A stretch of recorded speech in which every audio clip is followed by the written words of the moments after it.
remember in our discussion, we said, well, let's do a grade 5 titanium version of the watch. And then we looked at each other and said, well, we might as well make it colored. And of course, both of us love the color blue, the electric blue that you use, which is this really cool CVD and we're coating. all sitting in blue here. And we're both sitting in blue.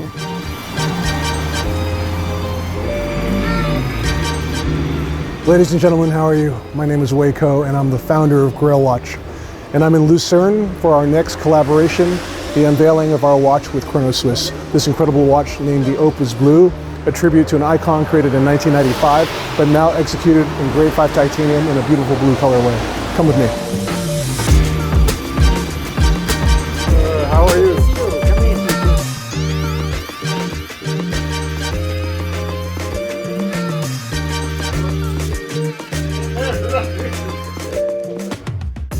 Ladies and gentlemen, how are you? Wei Ko from Grail Watch, here with inordinate pleasure in Lucerne, the headquarters of Chronoswiss, with my buddy Oliver Ebstein, the owner of Chronoswiss. How are you, sir?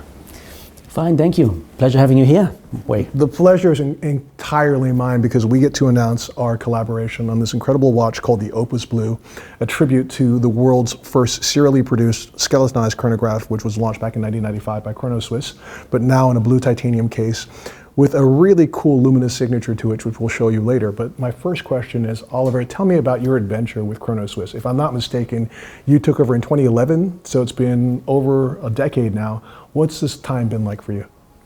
Crazy time, roller coaster time. There was a financial crisis, stepping into a business where you're not used to. I was always collecting watches and love watches. It's been part of my upbringing, watches, but then actually working in watches is a different thing. So I had to meet with all my suppliers. I had to see how the customers were also changing over the last 10 years, and the whole digital world, marketing, etc. has all changed. So I'm very, very happy to sit here today with you and looking back to an interesting journey. Absolutely.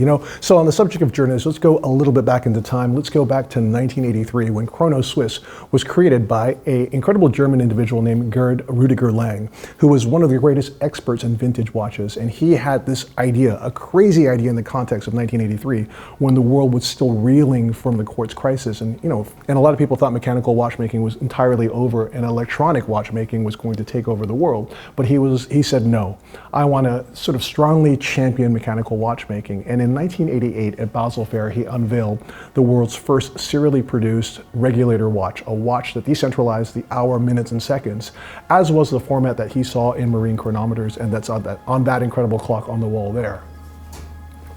There's a nice story also to the whole taking over mechanical watches, etc. I don't know if you remember, but at that time, working for Tag Heuer, they didn't have the money to pay off the watchmakers. So it actually all started out in a garage. This reminds me of these Apple stories, etc.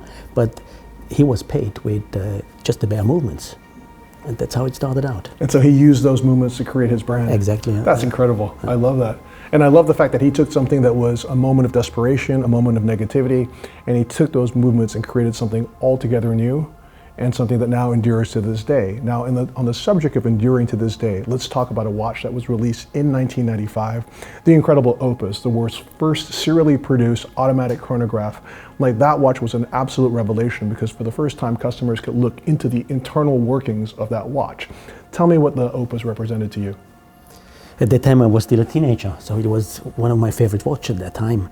And I think talking about mechanical and bringing back the mechanical time, it was the first watch where you realized, looking into the depth of the watch, how many parts are moving there. So you realize the beauty of mechanical watchmaking, and this was the opening my eyes for this world. I loved it that even through the skeletonized bridges of the movement, you could see the beating heart of the watch, the balance wheel.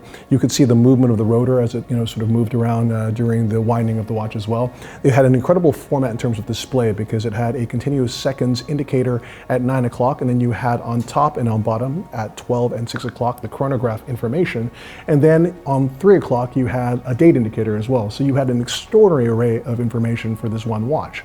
Now, when I think of Chronoswiss and I think of the most iconic watches it's created, certainly there have been many, but that's got to be one of them. And I remember this was the watch that inspired us to create a collaboration together. You have a beautiful wall, and we'll show that later to our viewers, that shows all of the extraordinary watches that have been created over the history of Chronoswiss. But I remember stopping just in front of that watch, 1995 Chronoswiss Opus, and I was like, that's the one. Do you remember that moment? It was half a year ago. And you directly pinpointed at the watch and you said, that's the one. You chose the one with the null bezel. So for me, it's a bit of a, like the recreation watch, right? Yes. You take something from the past, you bring it to the future, and then we added a nice color on top of it with the Super Luminova. I think in it all, it's a beautiful recreation piece. So Oliver, I remember at this time last year, we were walking along this wall. We saw the incredible history of Chronoswiss, these amazing achievements by Mr. Lang. And I remember I stopped here because this is the watch that when I think of Chronoswiss, it's the icon, right? And it is the first serially produced skeletonized chronograph, the incredible Opus from 1995. And I just absolutely love this watch. Do you remember that moment? Yeah, it was exactly here. We looked at it and you said, that's the null bezel. Let's bring it to the next generation. So how do you feel about the watch? As I say, it grew step by step, right, from the original with the null bezel. Yes. It's I call it recreation watch. Yes. I think that's what it is, and the gold shimmering from the behind. Yeah. I think the combi makes it. Yeah, I really love that combination of the blue and gold. I think it's fantastic. Absolutely. Well, it's wonderful to see the icon from the past, but it's also just as nice to wear the new one, the watch of today. What's really cool about it is, I like the idea that we took a watch from 1995 in its kind of original configuration, because it has the original design of it, which is beautiful fluted bezel and this onion crown as well. And I just love that. I think it's so elegant. It even retains the gold treatment for the movement, which I think is really lovely too. And it's so warm and charming. Yeah, beautiful combination, the blue and the gold. But Oliver, when I think about your contribution to Chronoswiss, I think you've brought a whole dynamism and modernism to it as well, and especially in the use of colors. So I wanted to create a watch that was, both a tribute to the past and to what Mr. Lang had created, but also what you brought to the brand too. And I remember in our discussion, we said, well, let's do a grade 5 titanium version of the watch. And then we looked at each other and said, well, we might as well make it colored. And of course, both of us love the color blue, the electric blue that you use, which is this really cool CVD and we're coating. all sitting in blue here. And we're both sitting in blue.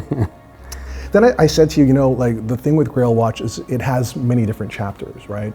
So chapter 1 was dream collaborations. Chapter 2 was the revival of past icons.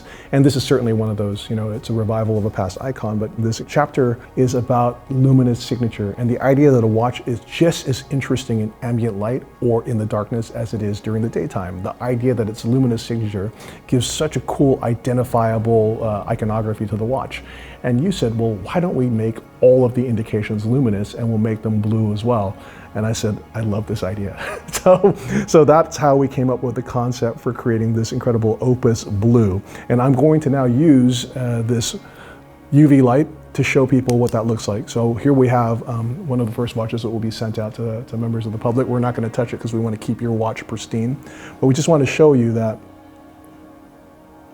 the entire dial and every indication of this watch is in fact luminous. And then on top of that, Oliver wanted to spec a specific type of traditional looking hands, but in a different luminova altogether and is even more bright. So you have a maximum contrast at all times. And the result to me is a watch that has this incredible dynamic tension between the past and the future, between modernism and sort of a retro feel. How do you like the watch?